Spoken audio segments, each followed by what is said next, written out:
बात करते हैं नतीजों की। और कल बाजार बंद होने के बाद भी काफ़ी ढेर सारे नंबर्स आए हैं। शरद हमारे साथ जुड़ चुके हैं, उनसे समझते हैं कि कौन कौन से रिजल्ट आए। शरद गुड मॉर्निंग, बताइए कौन कौन से नतीजों पर नज़र है आपकी?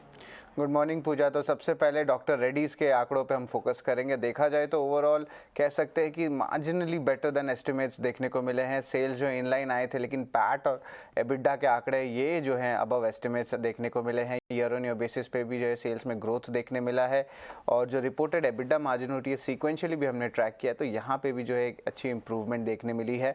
नॉर्थ अमेरिकन सेगमेंट में हालांकि जो है सेल्स में दबाव अभी भी है, और आप कह सकते हैं कि जो प्राइसिंग प्रेशर है उसके कारण जो है उनकी उस सेगमेंट की मार्जिन्स में दबाव ज़रूर है। लेकिन जो इंडियन मार्केट्स है यहाँ पे रेवेन्यू देखें तो 26% ईयर ऑन ईयर बेसिस पे ग्रोथ आया है, और अगर आप सीक्वेंशियली भी देखें तो एक अच्छा 38% ग्रोथ देखने को मिला है। तो दो टाइप से दो डाइवर्जेंट व्यूज़ आ रहे हैं दो अलग अलग जोग्राफीज को लेके।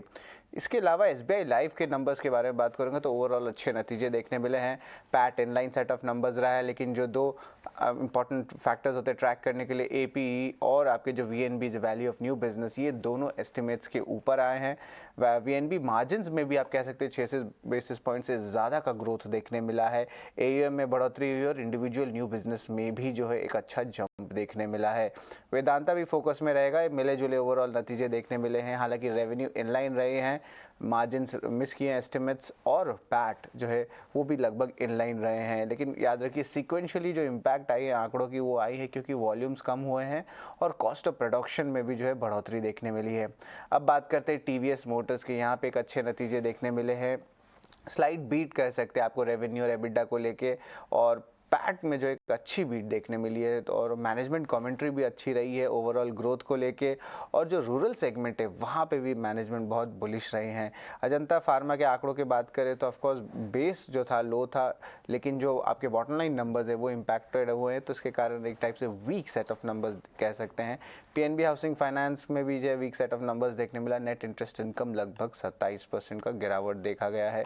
Shriram transport finance on the other hand, और आप कह सकते हैं कि अच्छे नतीजे देखने मिले हैं। नेट इंटरेस्ट इनकम में लगभग 25% का ग्रोथ देखने मिला है, और इवन जो प्रॉफिट्स है वो ऑलमोस्ट 5 टाइम्स से ज़्यादा ग्रोथ दिखाया ईयर ऑन ईयर बेसिस पे। इवन एसेट क्वालिटी में भी इंप्रूवमेंट आया है।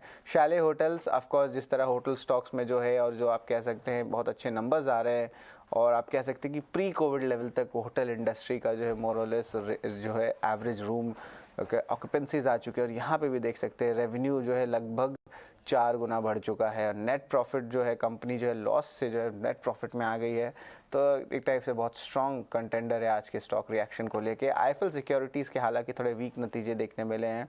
नेट प्रॉफिट जो है लगभग 37% गिर गया है, और ऑपरेटिंग कॉस्ट के कारण जो है आपकी ब्रोकिंग स्टॉक्स और इंक्लूडिंग आईएफएल सिक्योरिटीज़ में दबाव देखने मिलेगा। जेएमएम फॉडलर के surprisingly strong set of numbers आए हैं। रेवेन्यू लगभग 34% का ग्रोथ दिया है, और कंपनी भी जो है आप कह सकते हैं घाटे से मुनाफे में आई है। जेएमएम फॉडलर के बाद सोना, बीएलडब्ल्यू, प्रेसिजन फॉर्जिंग के नंबर्स आए हैं। हालांकि थोड़े वीक सेट ऑफ नंबर्स आए हैं। रेवेन्यू 17% बढ़ा है, लेकिन नेट प्रॉफिट पे जो 8% का दबाव है, और मार्जिन्स में भी इनपुट कॉस्ट प्रेशर दिख रही है। इक्विटी स्मॉल फाइनेंस बैंक, इसके जो आंकड़े अच्छे आए हैं। नेट इंटरेस्ट इनकम लगभग 26% का ग्रोथ आया है, और एसेट क्वालिटी में भी जो है एक इम्प्रूवमेंट देखने मिली है। और आखिर में बात करेंगे पंजाब नेशनल बैंक है। यहाँ पे जो आप कह सकते हैं थोड़े से वीक सेट ऑफ नंबर्स आए हैं। नेट इंटरेस्ट इनकम लगभग 4% गिरा है, और थोड़ी सी एसेट क्वालिटी में ज़रूर इम्प्रूवमेंट आई है, और प्रोविजंस हालांकि फ्लैट रहे हैं, लेकिन पैट का जो अमाउंट है वो लगभग 70% गिर गया है।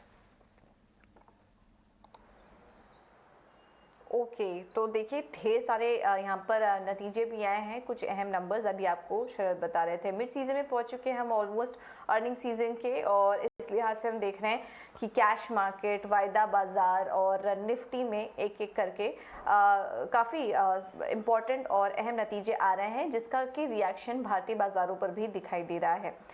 तो ये आपको शरद बता रहे थे। इसके अलावा शरद खबरों वाले शेयर्स और ट्रिगर्स कौन से हैं आज के लिए? जी बिल्कुल, शाले होटल्स के बारे में हम बात कर रहे थे, तो एक इम्पॉर्टेंट अनाउंसमेंट और आई है वहाँ से कि कंपनी जो है एक टर्मिनल होटल होगी वो बनाएगी दिल्ली एयरपोर्ट में। लगभग आप कह सकते हैं 2.65 एकर्स का लैंड का ये पूरा प्रोजेक्ट होने वाला है। तो ये एक हिसाब से एक बड़ा ट्रिगर हो सकता है स्टॉक के लिए। डेल्टा कॉर्प में भी एक इम्पॉर्टेंट बड़ी डील आई है, हालांकि स्टॉक में आप देख सकते हैं एक महीने में जो है 40% से ज़्यादा का फॉल देखने मिला था। और अब जो है बोफा सिक्योरिटीज़ यूरोप की उनकी वर्जन ने जो है 16 लाख शेयर्स की बिकवाली की है। ओएनजीसी भी फोकस में रहेगा, यहाँ पे उनको एक शेल्फ ड्रिलिंग कॉन्ट्रैक्ट मिला है भारत के गवर्नमेंट के साथ, और ये ऑपरेशन स्टार्ट होंगे दूसरी तिमाही वित्त साल 2023 में। तत्व चिंतन फार्मा भी फोकस में रहेगा, यहाँ पे लॉक इन पीरियड जो है अब खत्म हो रही है आज, और ये जो है आप कह सकते हैं 1 साल का लॉक इन पीरियड है। एचडीएफसी लाइफ और येस बैंक, इन दोनों कंपनीज के आज फंड रेजिंग की बोर्ड मीट है, तो ये इन दोनों स्टॉक्स को फोकस में रखिएगा। एक इंपॉर्टेंट मैनेजमेंट मूवमेंट हुई है इंडस टावर्स में। विमल दयाल ने यहाँ पे जो है मैनेजिंग डायरेक्टर और सीईओ की पद से रेजिग्नेशन दे दिए हैं। और आखिर में हम बात करेंगे, फोकस में ऑफकोर्स रहेंगे पेटीएम, क्योंकि आरबीआई ने जो है अलाउ कर दिया है कि पेमेंट एग्रीगेटर्स को एक अलग नया विंडो दे दिया गया है कि वो ऑथराइज्ड एप्लीकेशन कर पाए। हालांकि पेटीएम ऑलरेडी ऑथराइज्ड है, लेकिन एक टाइप से पॉजिटिव रिएक्शन स्टॉक में ज़रूर देखने मिल सकता है। ओके, ठीक है, तो ये ढेर सारी खबरें भी हैं जहां पर कि आपको नज़र रखनी है।